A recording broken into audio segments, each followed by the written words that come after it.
Hello, I'm Martin Lewis from MoneySavingExpert.com, and I want to bash out a quick video on whether the advice to do nothing on energy, to stick on the price cap since last October, was correct.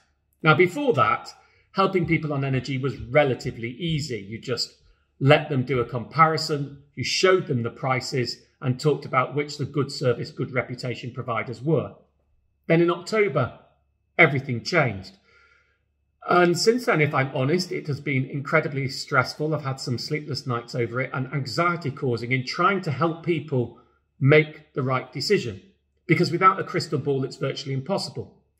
But what I do have right now is the benefit of some hindsight as to whether it was right last October. And the reason I want to do this and talk about this is because it's useful to help you see the lack of information we have now when making the calls, and why I always say this is my best guess. I cannot guarantee it will be right with hindsight. So let's roll back time. If this was a better produced video, I'd do one of those things to go back into time to last October. We've just seen the price cap that the majority of homes are on. Anyone who's never switched tariff, anyone whose fix has come to an end and they've not done anything, anyone whose company's gone bust and they've automatically been moved. All of those are on the price cap. And we've just seen that go up by 12%. But what was extraordinary is that for the first time, there were no meaningfully cheaper tariffs. And the cheapest fixes that you could lock in, instead of saving you lots of money, you would have to pay a substantial premium for. So I did say at the time, all I could do was give you a cross fingers piece of advice. And that was, treat the price cap as a 6-month fix. The price cap is a misnomer. It's not really a cap on your price. It's a cap more like on the unit rates of energy.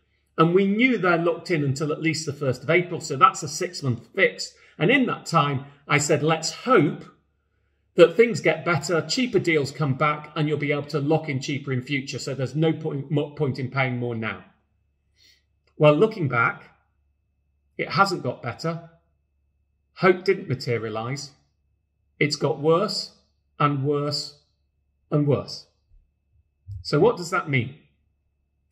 Well, the first thing to do is to talk you through what's likely to happen over the next year from now, because that helps you look back to last October. I'm going to use the typical use numbers. These are Ofgem used. I'm going to give you prices based on what a typical user would pay. Of course, if you use more, you'll pay more. If you use less, you'll pay less. But this at least helps you see the picture. Currently, the price cap is £1,277 a year.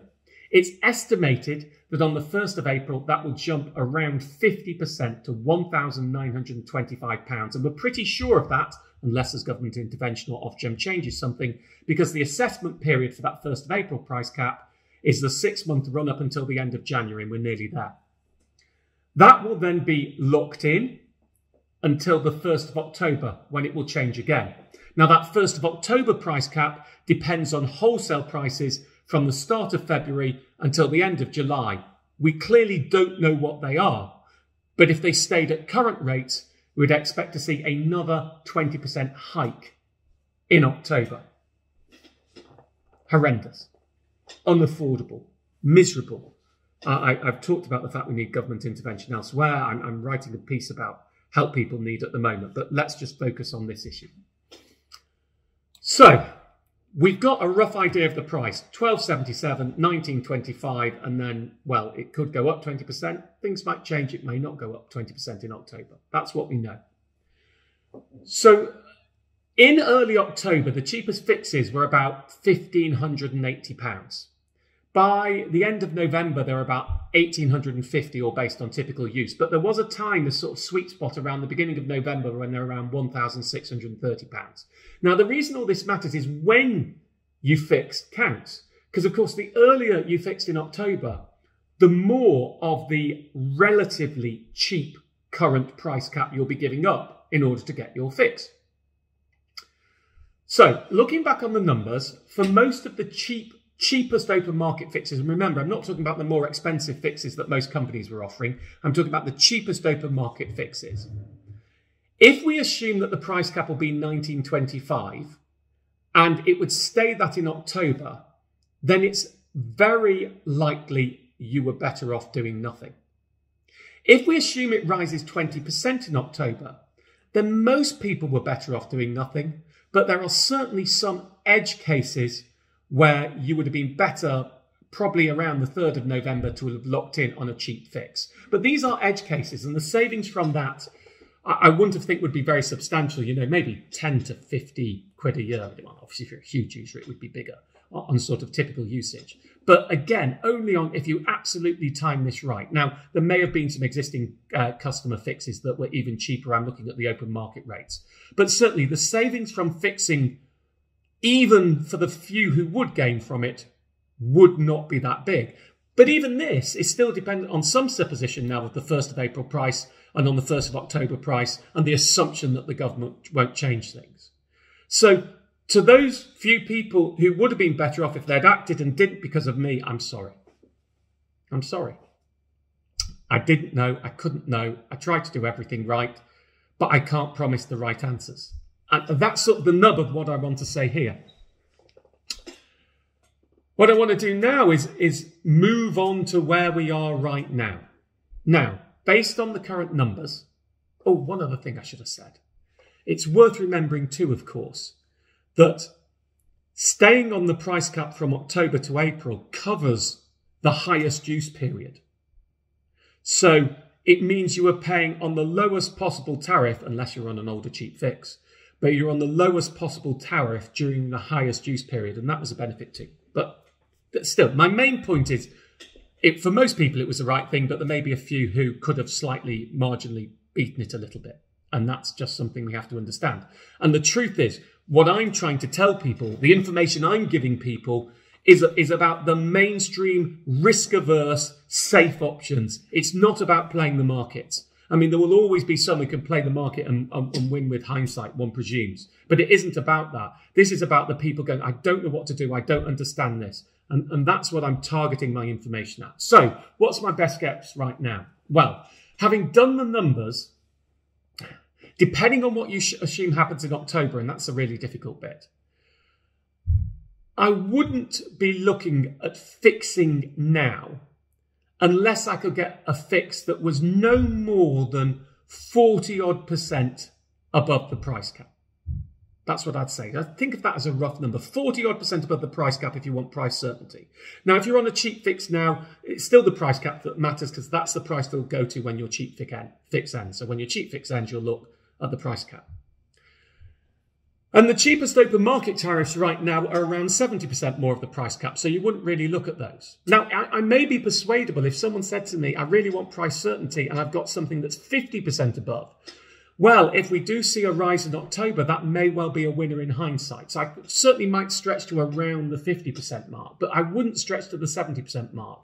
There are, however, some existing customer fixes, potentially with Octopus, which for some people may be around that 40 to 50% mark and are worth fixing. But again, I've made lots of assumptions here. It takes you 17 days to do the switch across. And that timing is important because, of course, the nearer we get to the 1st of April when prices jump, the less of the current relatively cheap price you're giving up to move to the 1st of April. So if you could get a fix right now that was going to be what we expect the price cap to go on the 1st of April, which is about 19.25 on typical use from 12 to 77, that may well be worth it.